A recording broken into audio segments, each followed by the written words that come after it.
structures. Right? It seems to me that the communication part you defined pretty well. Right? What you haven't really addressed is what you call kind of economic mystery. And your dissertation prompted me to go back and read one of the classic works on sort of social networks and social structures, at least one that I see as classic. It's Mark Granovetter's The Embeddedness.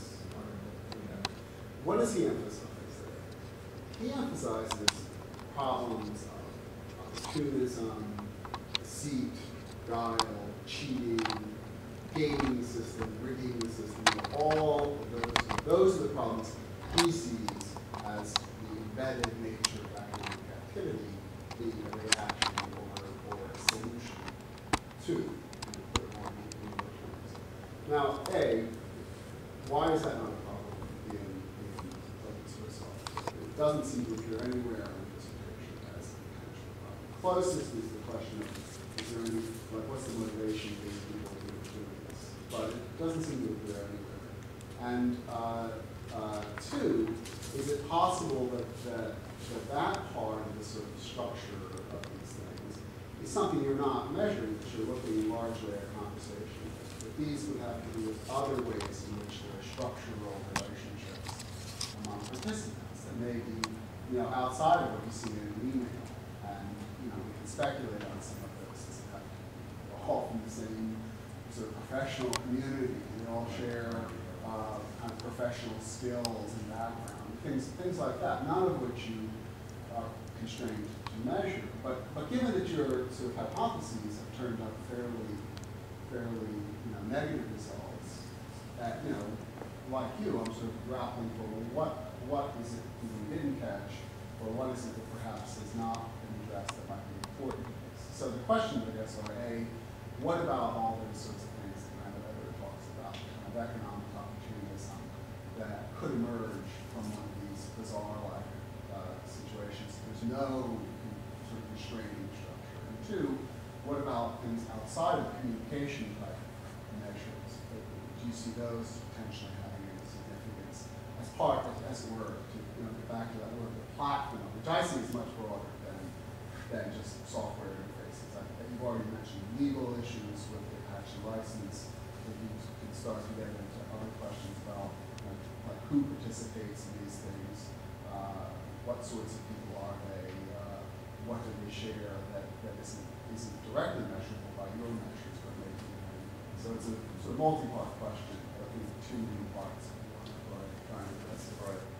Well, so if I understand then, the two parts are, one is the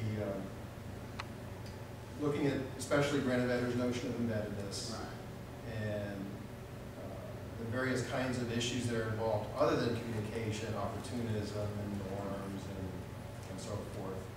And the second was, I guess, what kind of well, if it's not going to be in these communication sort of where else relationships, could it, yeah, as part of as sort of the platform. The platform is not just specifying technical standards, but as I said, you mentioned legal, at least with the Apache license, or there are other places you would look perhaps at providing more of that structure, not the places that conversational measures.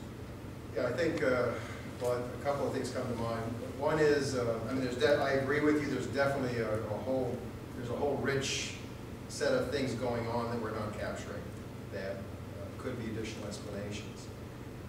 If I think about Granovetter and the context in which he wrote the paper, it really was in the context of traditional economic activity. Companies, organizations, profit incentives. We can fairly clearly define what opportunism means in those settings. And here, in some respects, this is perhaps a different paradigm. So it's not, which is part of that economic mystery, that this is not how this operates. And it may represent something that's quite fundamentally different from some of those factors. So in one respect, some of that either is maybe not relevant, or more than likely it shows up in different ways than it does in the way that Granovetter anticipated. But one of the things that comes to my mind is immediately is the idea of, open source as a movement and as a group of individuals who share some fairly strong values and norms. And so, for example, like in the case of closure, some of the reasons why closure is seen to be good is that these closed groups do tend to develop stronger norms and therefore have trust.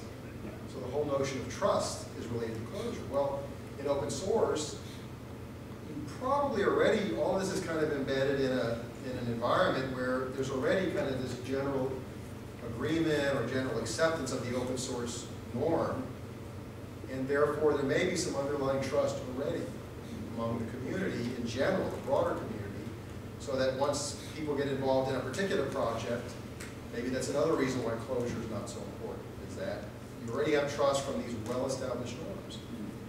So that would be, one aspect to look at. David, just to clarify, define what you mean by economic, what is meant by economic opportunism here, and has it ever been observed? Is it ever observed in open source projects? Well, I guess economic opportunism would be taking unfair advantage of a position,